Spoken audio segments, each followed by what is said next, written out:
شروع کرتا ہوں اللہ کے نام سے جو بڑا مہربان نہایت رحم والا ہے۔ عبداللہ بن عمر رضی اللہ تعالی عنہ کہتے ہیں کہ رسول اللہ صلی اللہ علیہ وآلہ وسلم نے فرمایا،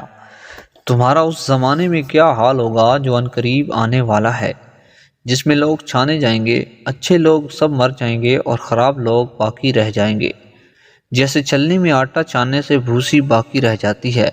ان کے عہد و پیمان اور امانتوں کا معاملہ بگڑ چکا ہوگا اور لوگ آپس میں الجھ کر اور اختلاف کر کے اس طرح ہو جائیں گے۔ پھر آپ صلی اللہ علیہ وآلہ وسلم نے اپنے ایک ہاتھ کی انگلیوں کو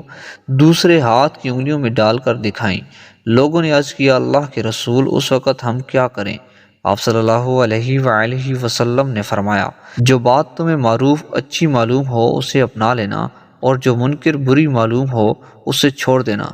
اور تم اپنے خصوصی معاملات و مسائل کی فکر کرنا اور عام لوگوں کے مائل کی فکر چھوڑ دینا۔ تشریح: